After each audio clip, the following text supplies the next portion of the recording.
Biggest difference between this year's team and last year's team. It's a very similar team. They've really picked up where they left off last year.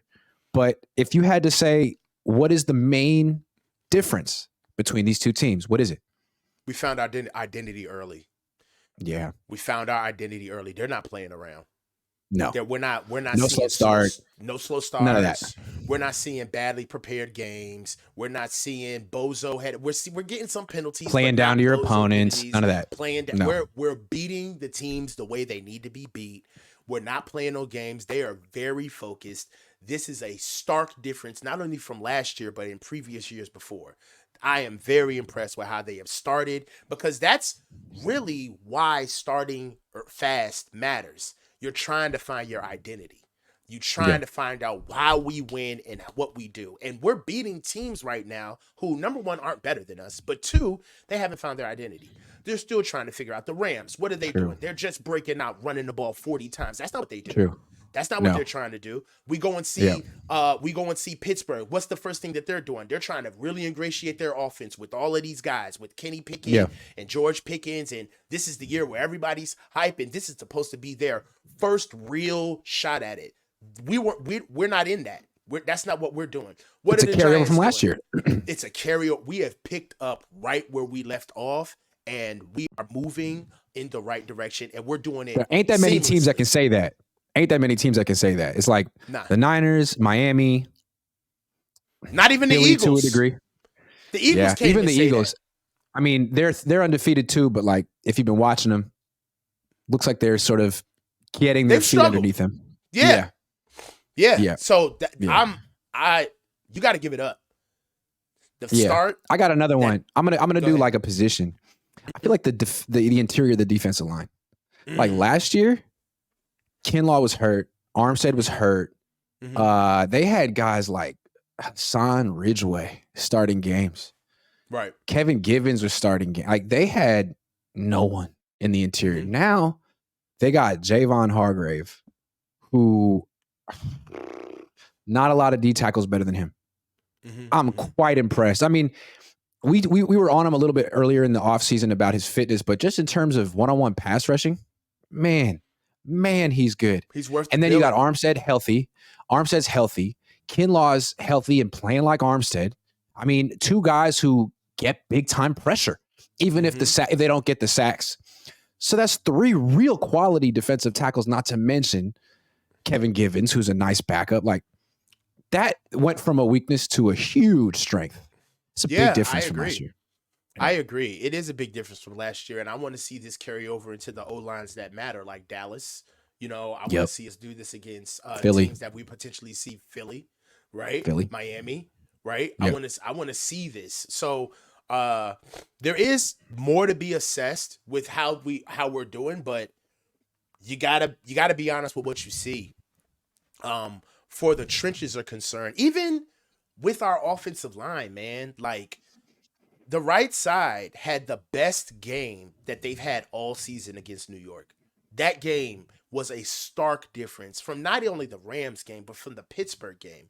Completely 180. And I'm telling you, man, they had some struggling plays where they had some missed assignments and just some processing error plays where you could tell that Spencer and Colton, they just need more reps to figure it out, right? There's no way to really coach it up. They got to just go out and do it.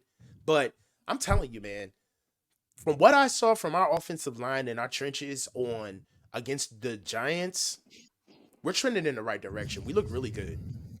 Last thing, then we'll move on. I've really been impressed with Steve Wilkes so far. I thought he was a little too conservative against the Rams. He gave up all those underneath catches to Puka Nacua in the first half. But since then, I feel like he's found a good balance of not just conceding checkdowns and letting his pass rush do some work, making the quarterback hold the ball, but also not giving up the long pass. Last year, D'Amico, as good as he was, and he deserved that head coaching job he got, he couldn't stop the long pass.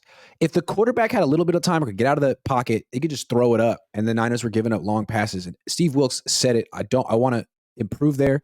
And he has. Like, how many long passes have the Niners given up this year? I haven't seen Zero? a lot of them. I None. haven't seen any. And they've had some picks. Yeah. I'm very impressed with Coach Wilkes. right now they're just like I said, at this stage of the game, it's like you just want to leave them alone. They're Yep. doing what they need to do to win games, and it's like if you got a job to do and you're really working it. I'm talking about you got your tongue out and you don't want nobody bothering you. You know what I mean? Like you don't want nobody bothering you. So I'm very impressed with what he's doing on defense, especially with our DBs. They seem very confident. Even with Diamador Lenore is really all right. The difference between Demo from this year to last year is he used to struggle finishing. He would be in great position. He would always, but he would never finish. He would never turn his head around on time. He would lose the ball in flight, not be in the right position, never using the sideline as his friend, mistime his jump. Yeah. I don't see any of that. As a matter of fact, his reaction time is actually kind of like his weapon now. Like it's actually how he finishes on balls. So he's a good That's player. Coach Wilkes. That's Coach Wilkes. That's stuff that when we were seeing this stuff, and if you think about this, we were seeing this stuff like mid to late season with Demo when he was giving up these balls, and there was nothing he could do. He had to learn on task, literally, and just play. Now he's actually worked on himself, gotten his body right, and then ran into a DB specialist. It's kind of like the good trifecta for a player of his ilk. One more thing I like about Wilkes. I like that he's in the booth. People were like wringing their hands about it. They're like, oh man, he's going to be in the booth. He's going to be disco. You know, Salah was on the sideline and D'Amico was. You know who else was in the booth when they called defense? Vic Fangio. Yes, Vic Fangio. If I were a coordinator, I'd want to be in the booth too because your vantage point is so much better. You get to see all 22 players so much better. I feel like you have a better sense of what the other team is doing and you can make adjustments quicker. I feel like Salah and D'Amico were on the sidelines because they were guys who thrive off of infusing energy into their defenses. They're not doing a lot of sophisticated. I mean, Salah was very good. D'Amico's very good, and they do make adjustments and they're good game planners, but a lot of what they do is energy. Yeah. So the hallmark of a D'Amico. The D'Amico defense is 11 guys flying to the ball, 11 guys in the screen when there's a tackle. Like, cool. But Wilkes, I feel like, is a little bit more sophisticated with what he's trying to do schematically, and I appreciate it. Yeah, I do. I understand that, you know, I'm a sideline guy. I've done both. I don't like the booth.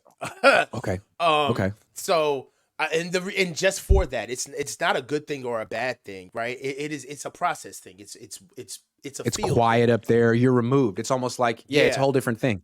And take your motion out of it. The booth can be dope if you in there with like another turned up coach, right? So you guys can almost be in there like wilding out.